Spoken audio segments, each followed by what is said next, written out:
Welcome to the All Metal Mode podcast with your host, Michael Hare. Tune in every Monday night, 8 p.m. Eastern with co-host Gypsy Jules, and every Tuesday night at 8 p.m. Eastern with Matt Hoffman as we talk to guests, discuss metal detectors, equipment, and everything treasure related. Feel free to join in the discussion in the chat room during the show. And please, if you like what you hear, we'd appreciate you taking a moment to hit that like button and share the link with your friends. We hope you enjoy the show. The All Metal Mode podcast starts right now.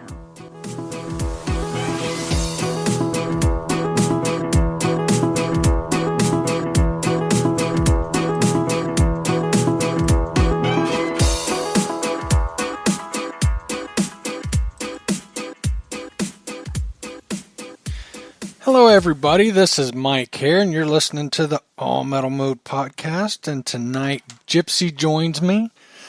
She's definitely the better of the two co-hosts. Matt kind of sucks. God, I'm so mean. I love Matt to death. If I didn't love him so much, I wouldn't give him such a hard time. He don't listen to tonight's show anyhow, so he won't even know I was talking smack about him. I had a rough day. Just a rough Monday, and usually my routine is I get 2 big glasses of water, and and take them into the room I do the show in, and tonight it was a 2-liter of Coke and a big jug of rum, because that's the kind of day I had. I just needed a little something to calm me down. I almost ended up in a fist fight. Oh, no. Randy's sick. Oh, did I not tell you about that earlier? Oh, God, it's hilarious. I'll tell you about it. Remind me and I'll tell you. It's kind of funny. So, yeah, it was one of those kind of days. Randy's sick. He's just been needy. Like, I couldn't put him down today. He barely, he's a real independent kid. Like, let me go play. And today he was just on me and climbing on me and laying on me. And it's like, man, you need a break sometimes. And he was just a lot today. But he's sick. I mean, it wasn't that he was stressful. He just, man, that boy was just cuddly. I love that, though. But, man, I couldn't even put him in his high chair to like make us lunch, and he was pissed, screaming and stuff and crying, and one of those days. And I don't miss those days. My kids stand like that. There's challenging days, but I know, every week I see something different with him, and there's already things that I miss, and so I just take it and kind of try to cherish it all. But there's challenging times and days for sure. Yeah, that's the way my Monday started. My car wouldn't start this morning. Yeah, Gypsy and I talked this morning, and we were both off to a rough start, weren't we? We were, yeah. And I was worried that I wouldn't get it started, or I'd have to go buy a new battery, because in the morning I'm going on a metal detecting trip. It's about 2-hour drive from here, at near the river where I like to detect New Bronzeville area, and go into an old ice house. So they've cleared the area. So I'm hoping to find something decent. I hope anyway. Yeah, that sounds like fun. I don't know where I'm going, but I am getting out tomorrow. I've been getting out a lot, so. Steph's, excuse me while I pour myself another drink. I'm on number 3 since about 6:30. So I hope y'all will join me. Relic detector. Isn't that what it is? I don't know. It's been so long since I've done it. Yeah, I got me a rum and Coke, and it's going pretty good. Yeah, so today was a little rough, but I'm just winding down and just having a few drinks, and been looking forward to doing the podcast tonight. And something else, I don't know if you guys know this, Gypsy. I hope this is okay to say. I know you're kind of Oh shoot, what's the word I'm looking for? No, it's a good. You're kind of you like keeping your life separate and your personal life, but Gypsy recently lost her job. The business shut down. Steph is getting ready to lose her job. She's a manager at Payless. She runs 2 stores, and of course, you probably heard the noise that Payless is shutting down. So I think now's a good time. Me and Gypsy sell metal detectors, and I don't know about Gypsy. I'm not above begging. We need to sell some stuff. Reach out to us. I don't want to end up at a truck stop doing dirty things to earn money. And I really like talking metal detectors. I will, you can call me anytime you got questions about what you bought. I will always try to lead you in the right direction. Gypsy's very knowledgeable. Very knowledgeable and helpful. Of course, Garrett's, but you've used mine. What all have you used? I know you've used Mind Labs. Heck, I know you still have a Mind Lab. Oh, man, I've used Mind Labs. I still have a Mind Lab. I used Fisher. I've used Technetics. I've used Fisher. I've used White. Almost every brand, out there. Yeah, same here. Not a lot of the newer ones. I'd usually just kind of go by what other people tell me, or like if I'm out hunting with a friend or something that's using something else, we might switch off sometimes, like especially if they're wanting to try the Max and that type of thing.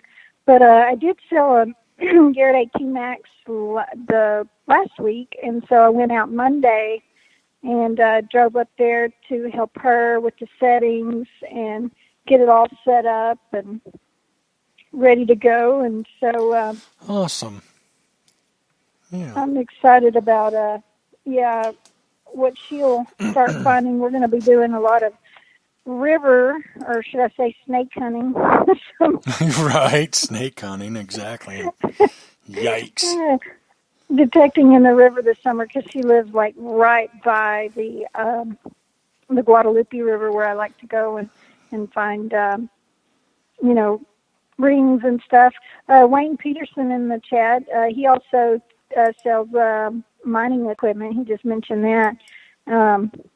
Does he? Sells for Keen products. Oh, I didn't know he did that. Yeah.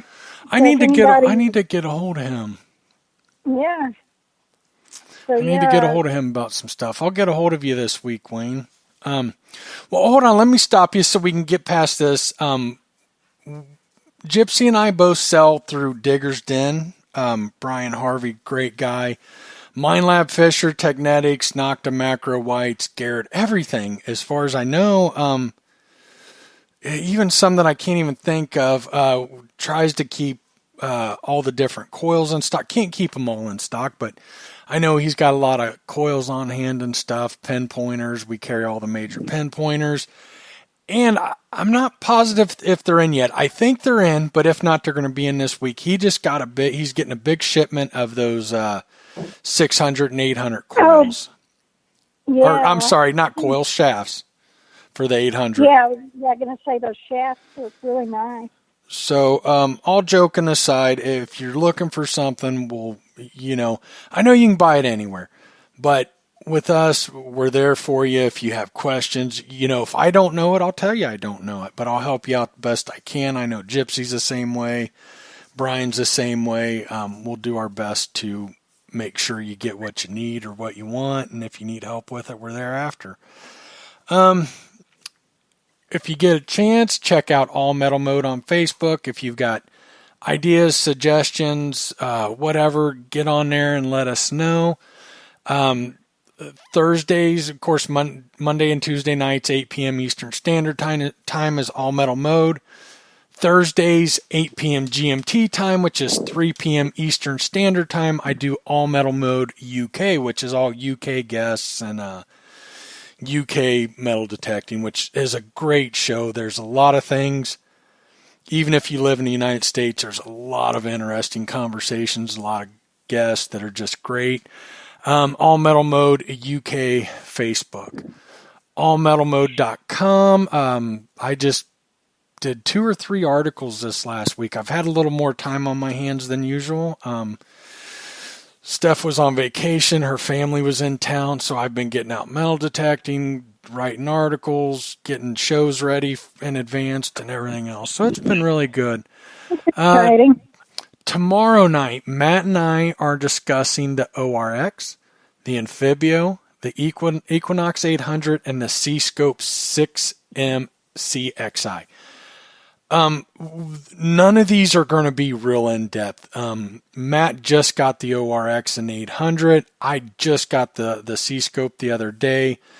If we go much in-depth, it'll be the Amphibio.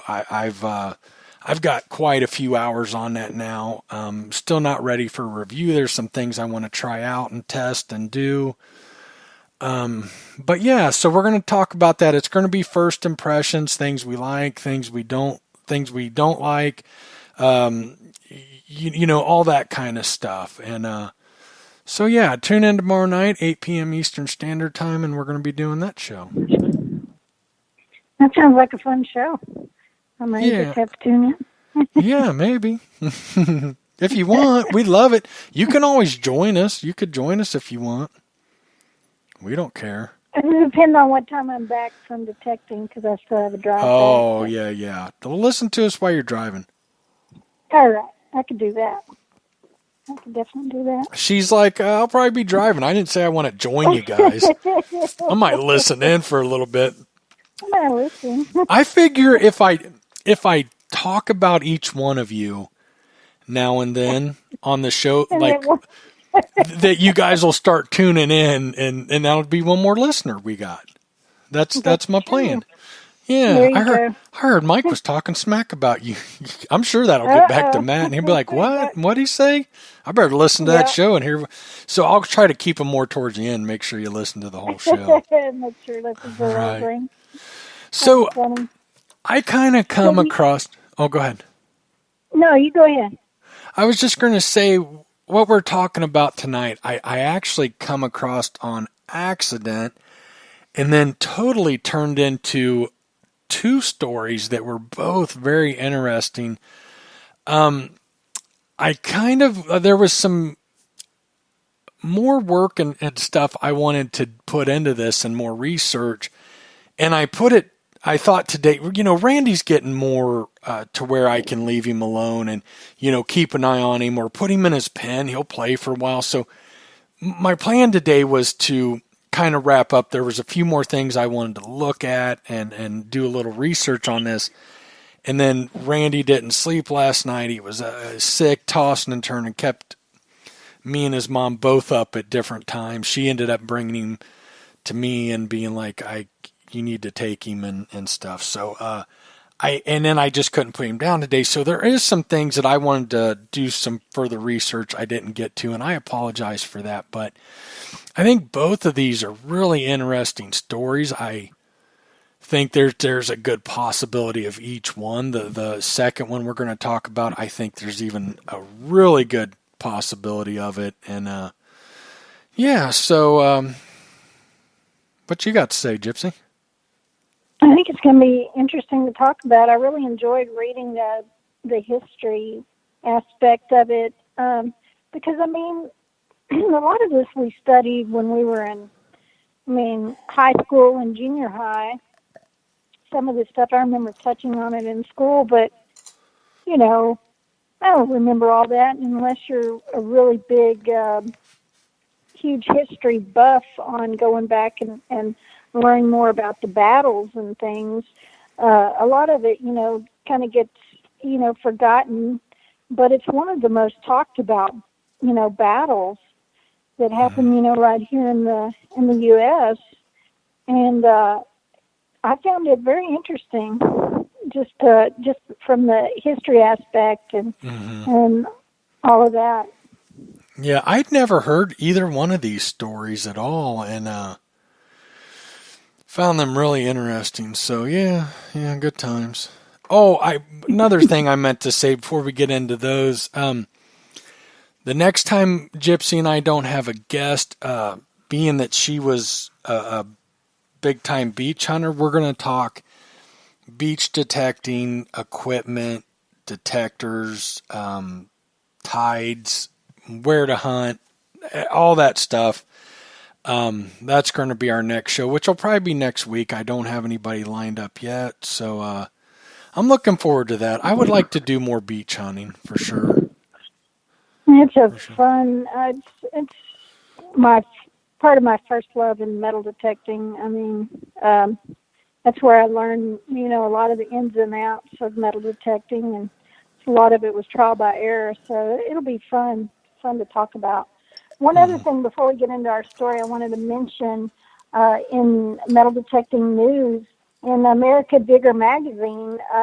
I don't know if any of you have seen the newest copy of the American Digger magazine, but my friend Jeff Ford and his buddy were in there. He has a YouTube channel, and last year they found a huge silver hoard, and they talk about it on American Digger magazine, I think on their podcast as well, on their radio roundup, or relic roundup. So if y'all get a chance, check that out. If you're not familiar with it, I'm trying to remember his channel right now. Plugmaster Ford, I think is his channel. But they go back. They apparently there was this. I'll just give you a little background on it, just to kind of pique your interest. He gets a call from one of his buddies that had gotten permission to hunt this property, and he starts digging silver coins left and right. And then, upon talking to the owner more, they had taken down a barn. And apparently where the barn used to be, or I don't know if the barn might have burned. I can't remember. Anyway, you'll have to check out the story. But there was huge silver hoard of silver hidden in this barn. Well, when the barn came down, I guess it had been buried, and so he started finding it. And because, the owner of the property was nice enough to let them keep all the coins, and it ended up being, I think, $7,500 worth of silver coins. Oh my God! I've heard this. Yeah. And I'm trying to. We had a guest talking about this, I believe, at one time, but I think we did. But yeah, Bill just put the link to his channel, Plugmaster Ford, in the chat, if any of you are in the chat. But definitely check that out. It's a really interesting story. Interesting to hear they finally end up talking the owner into getting, I don't know if it was a bulldozer or a backhoe or something to help dig out some of the stuff. There was so many. It was crazy. That's amazing.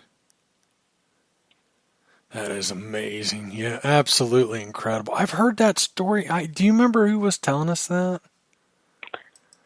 I can't remember now who it was. Can't remember. It could have been Roy from Relics Radio. I think it was farther back than that. Was farther back than that? Because I think they found it last year. But was it Wayne? Was Wayne telling us about that? I can't recall now. I can't remember.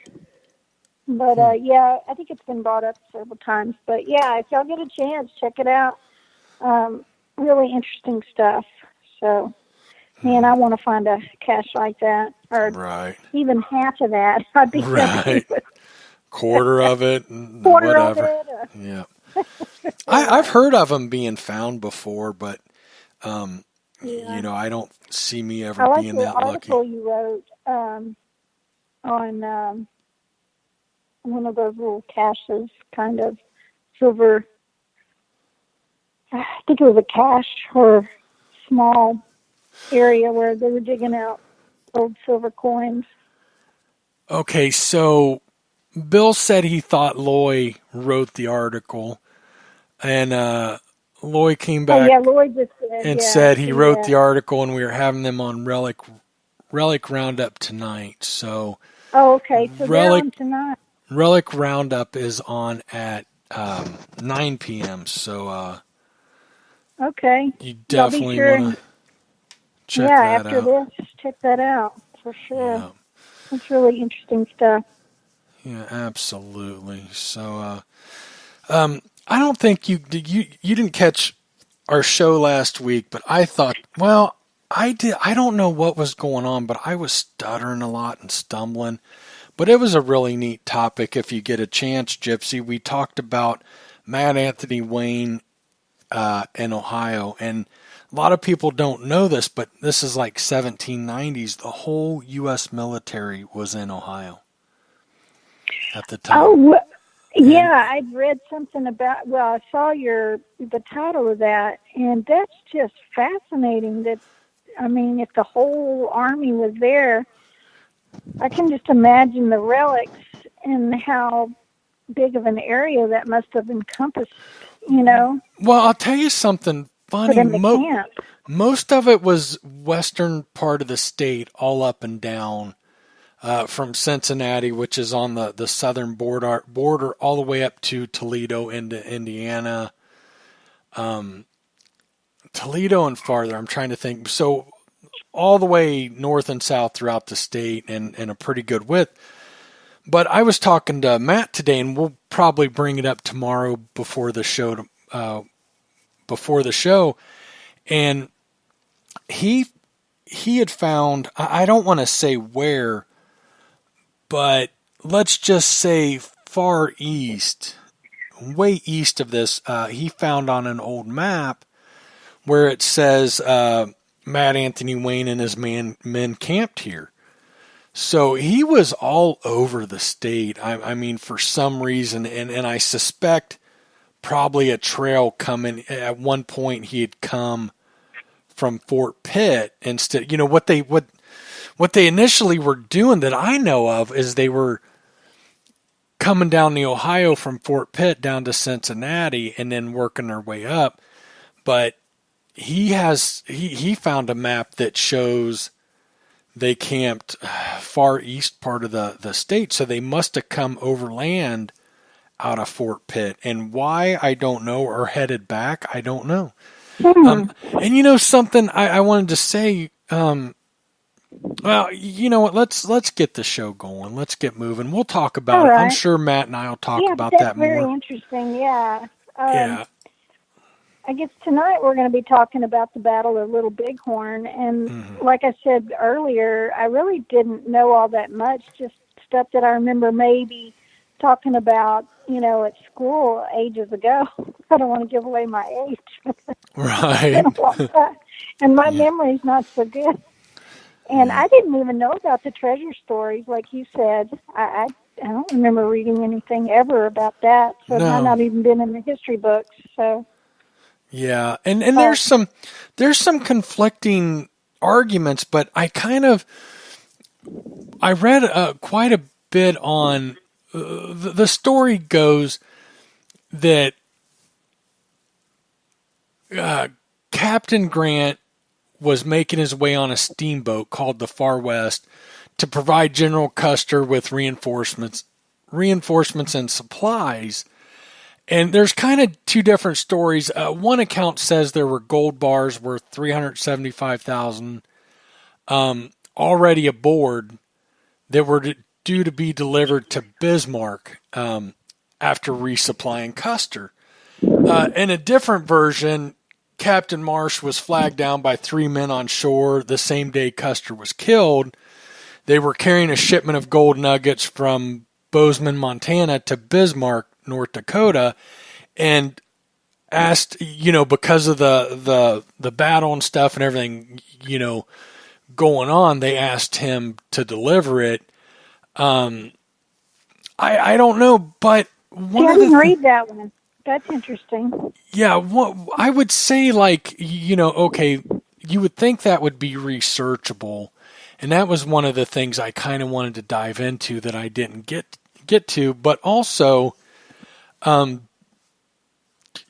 what I was reading is there definitely was Captain Grant. He was definitely the captain of the Far West. It was heading up to, from everything I was reading, this is all true. And even that, Right. that it's, they believe the gold was on the boat. It was just, there's two different thoughts, how that gold ended up there. Right. So, I mean, it seemed pretty legit. So later the captain was asked to take on Wounded when he got up to where the battle was, and he had to stash the gold so his boat wouldn't sink. That's the story. Now, I didn't know there was any wounded from the Battle of Little Bighorn. I thought everybody was dead.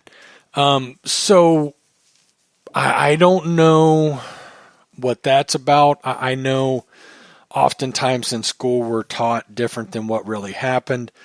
I'm sure there was more battles probably going on in the area or something. I know reinforcements. It's been a long time since I've really learned about this.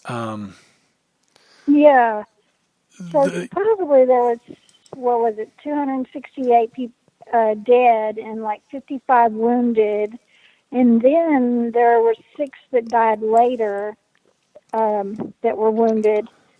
So if he had to take on 55 plus men to get back, and they said that the steamboat was way overloaded with supplies. Did you get that? Okay, that they got there after the battle too late to give any of the supplies to them? I mean, that's what I gathered from what I read. Yeah, the battle had already happened.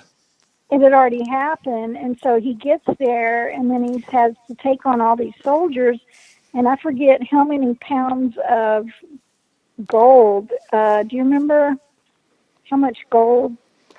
It was $375,000 worth.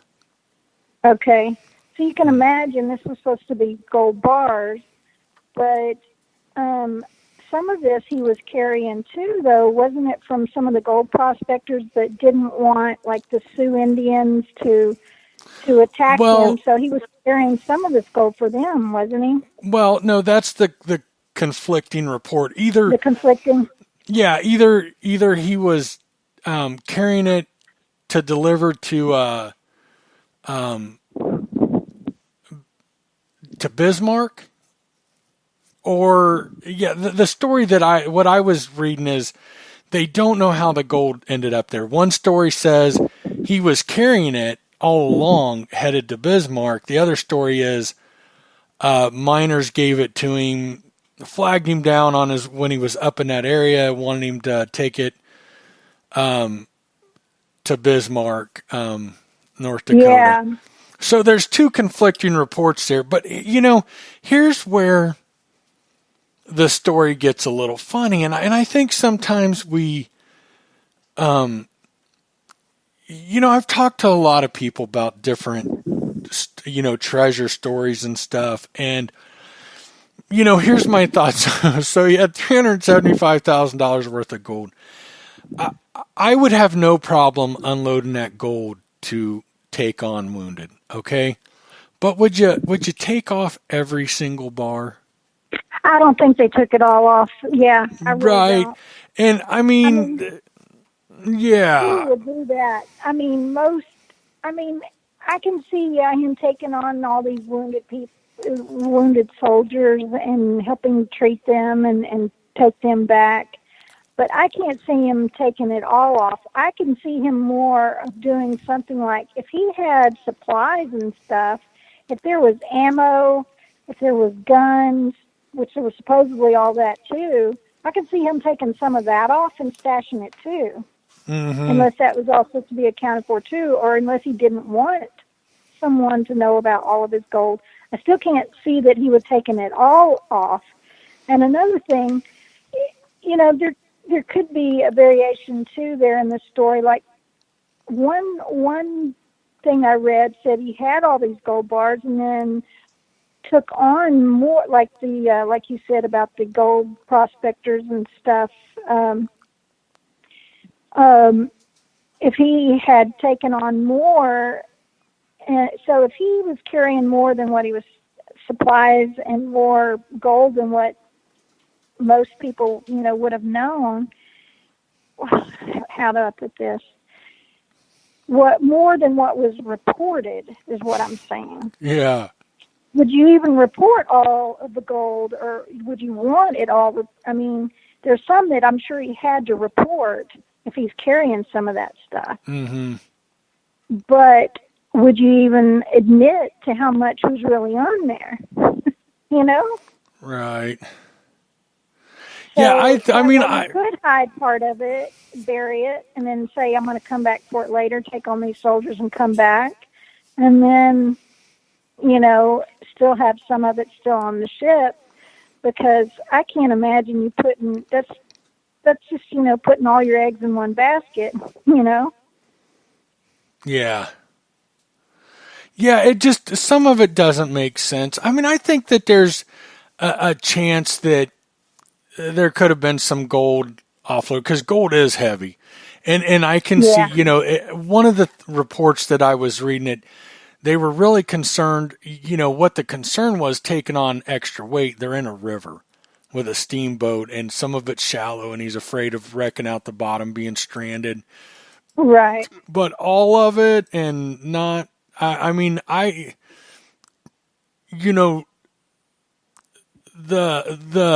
my first concern would be the wounded. My second concern would be the gold. Right.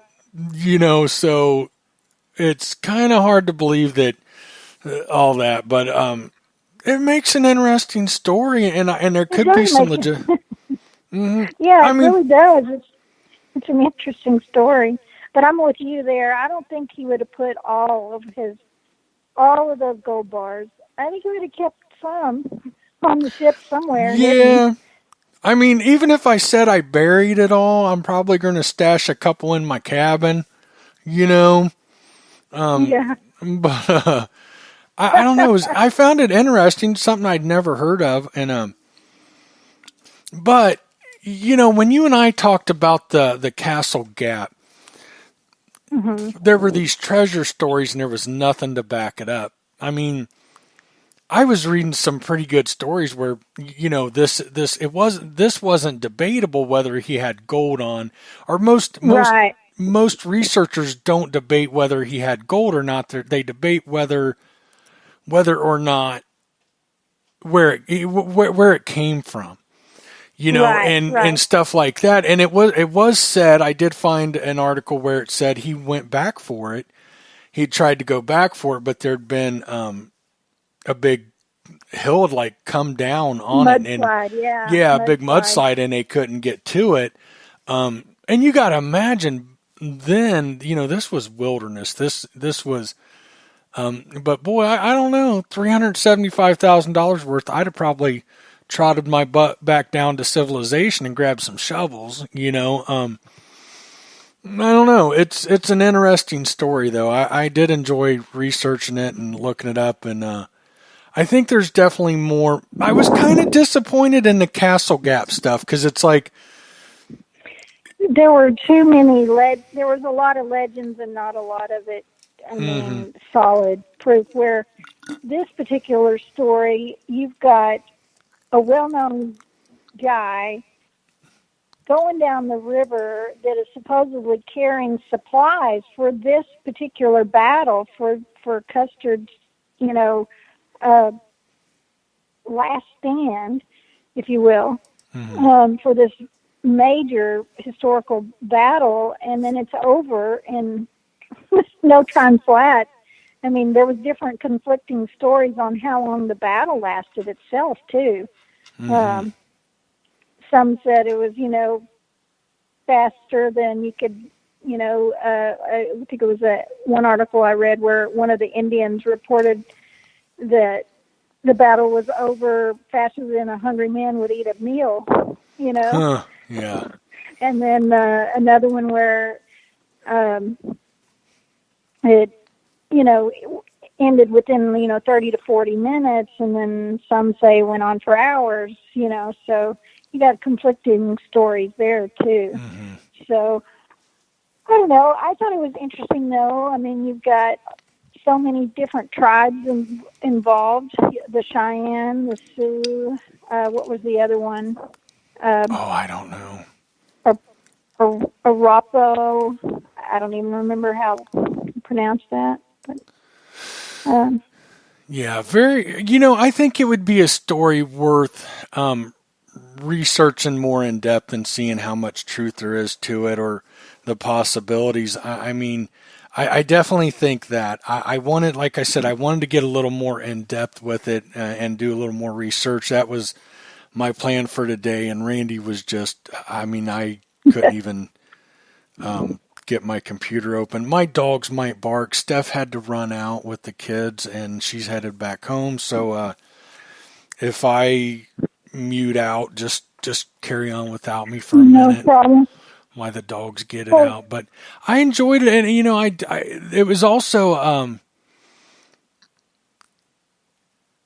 I forget. He made it back to, with the wounded, I forget the time, but he made it back to, and I forget where he went in record time. That was pretty neat. And that's a fact. Or well recorded that he made it back to wherever he was going. And I think how many hours, do you remember how many, was it? Like, I think it was like 40 some hours, because it's like 45 something hours. He stayed awake. Yeah, they couldn't believe how, like he set a world record. I mean, nobody had ever done it in that amount of time. I guess he was just rushing back, to get the soldiers back. And probably so he could hurry back and get his goal. Right. I think it was some time before. I think a couple years had passed before he went back for the gold. Yeah, before he went back. I wouldn't have, if I had that much gold, that makes you wonder, if he really had left that much gold, that he would have waited that long to go back and get his gold. Right. It sounds a little crazy to me too, Well, the waiting, you wouldn't want to be caught. That's true too. With the Indians, I mean, they were out for blood and all that. Yeah. So, you definitely wouldn't want to go right back. I wouldn't go right back, but I also wouldn't unload. They won that battle too. I mean, so you're right back in Indian territory there. Mm-hmm. So yeah, I'm sure it was extremely dangerous. Mm-hmm. Oh, absolutely. Absolutely, but it really interesting. How cool would that be? I think that's all Indian reservation now. Now, yeah, I think it is. That's what I read. What was the other story we were going to talk about? Were you wanting to talk about the dead soldiers, what the Indians did with what they were carrying? Why, do you have another story you're holding back on us, or what? what? No, I'm not. I'm not. That's the only other story I found. I didn't know if you found information that I didn't find. Okay. Yeah. Now this one, I believe without a doubt, and because I come across some really good information on it, and even I was reading where, well, I'll get into that. So another one of the stories that came out of this that's really realistic, and when you think about it, the men who died on the battle had just recently been paid 4 months worth of pay, and so the story with that is, I found a really good website. I don't think I wrote it down. I could probably find it that really added some interesting facts to this story. So the story is, his men are out. They're getting ready for the battle, and payroll shows up. 4 months worth of back pay was paid to the soldiers, and so when I read that sounded a little fishy to me. But there were firsthand accounts and stuff that was done on purpose. They didn't want to pay the men at their last major city they were at, because they were afraid they'd blow it all, and be worthless for battle, or not, or even skip out and that kind of stuff. So it was kind of, from what I read, it was very likely that they would have done that, waited until before the battle, boost morale that they're getting paid, but they couldn't spend it. They couldn't, they were a lot less likely to get drunk and crazy in the town.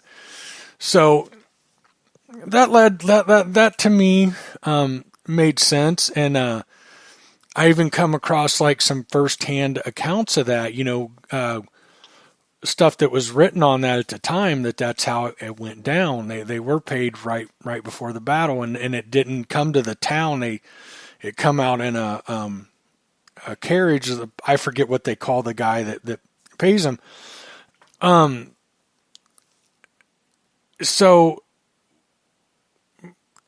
I feel like everything's super quiet right now. Anybody with us? Everybody with us? So then it comes into question how much money. I want to say it's $25,000 worth of gold, silver, and paper money is supposedly missing from the men.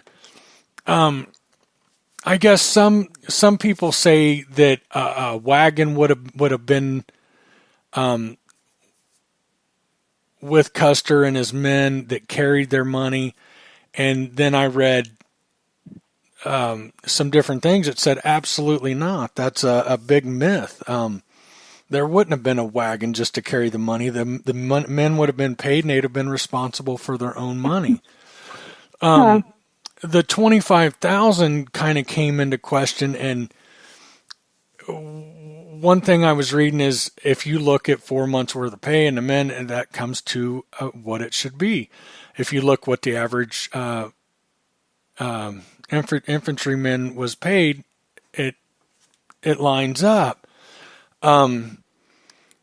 There were also accounts, firsthand accounts that the men who died in the battle were stripped clean. No guns, no clothes, no everything was taken from them. Right. So where did that money go?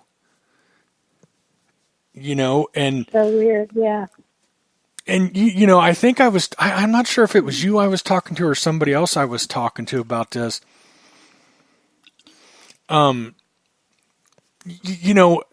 Indians, at least at the time, that money would have been, how do I want to say this? That money would have been no good to them at the time. They couldn't have spent it. They couldn't have gone to a town and used that money without being,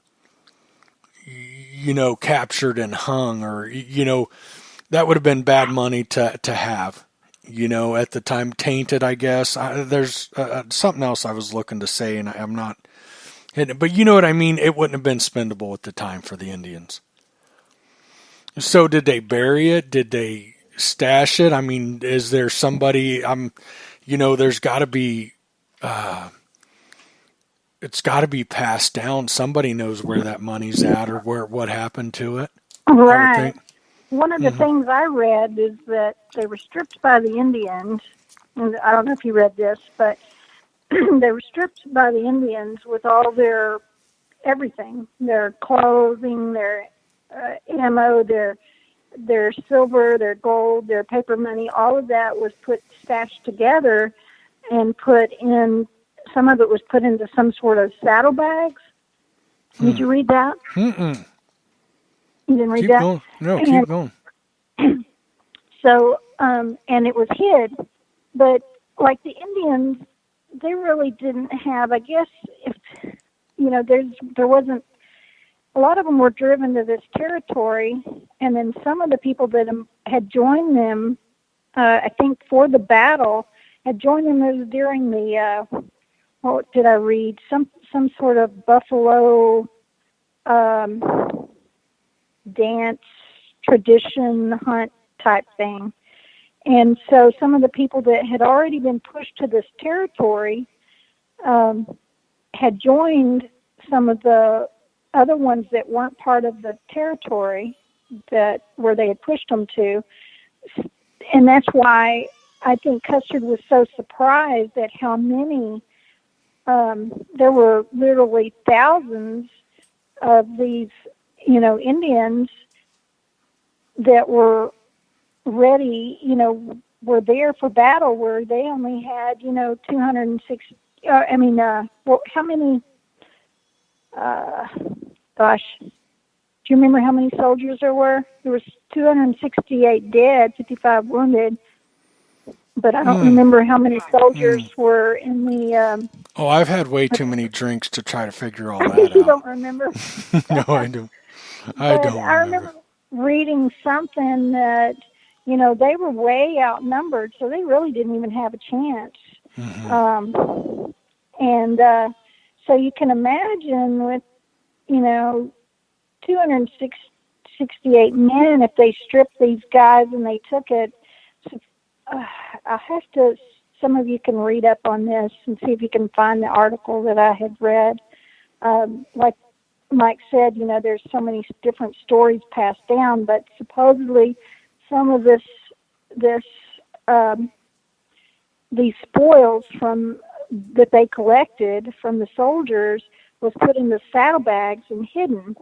And there was later an Indian woman that knew, one of the chiefs at that time that had actually hid the stash, had drawn a map. And it was later, wasn't shown until way later. So I don't know. That's another story kind of, I thought was pretty interesting, that gives credibility to that particular, some of those spoils being stashed from the soldiers. So do we know if they were ever gone back to, or? Well, I'd read in one article where it talked about her or that map or something that was drawn out where the treasure was, and supposedly later it was stolen. So who knows? Interesting. There's always these interesting stories around that stuff. Right. The map's missing, or somebody stole it, or something. Yeah, like that. it's always fun, isn't it? Who knows if it ever even really existed? Right. I don't know. Yeah, exactly. But I thought it was interesting stuff, though. Yeah, I totally believe in, whether that's still out there to be found, or I believe that 100% personally. I could be wrong, but I think by everything I was reading and the firsthand accounts written in diaries and different things, even years later, people, they were stripped. When reinforcements showed up, they were absolutely stripped of everything. So if they just got paid, even let's say it wasn't $25,000 worth. It doesn't have to be. It was still a chunk of money. There were still belongings, watches, everything else. They ended up somewhere, whether they. Right. There had to have been personal possessions like gold and silver watches. There had to have been things like lucky coins or gold dollar pieces or silver, pieces that they would have carried for whatever reason, and some of it that they got paid. There had to have been all of that, that a lot of them had on them. Let's see, Bill just posted there were, 600 of Custer's men and more than 10,000 Native Americans that gathered in the camp. So, they had no chance. Custer just, went right into that, it's sad. But anyway, I'm glad we did this one, though. I found it very interesting, and I hope people enjoy listening to it. I hope they like the change. I know I enjoy the research, with Randy getting a little bit, more independent. I can spend a little more time. I really enjoy doing the research on the stuff. I think, I know you're not in Ohio, but I think you would, I definitely want to read. Yeah, listen to that. It's like I was telling you the other day, and I'll tell our listeners, is a lot of the stuff in relics that I find right here in Texas, a lot of times it'll say Dayton, Ohio on it. It was made right in Ohio, a lot of it manufactured. So I find that very interesting that a lot of even our old relics, come from the Ohio area. So it was a really popular, there's a lot of history there in Ohio. So. Yeah, there is a lot of great history, but, it sounds like, we got a few minutes, but it sounds like they've got a big show going on tonight. Yeah, we should probably wrap it up. Yeah, we'll wrap it up pretty soon. We don't always have to do like 3-hour shows, and think people get tired of the long ones sometimes, and I think we covered it. But yeah, I found both stories interesting. I had fun researching them, and it was definitely a lot of fun for me. I hope everybody enjoyed listening to us ramble on, me ramble on.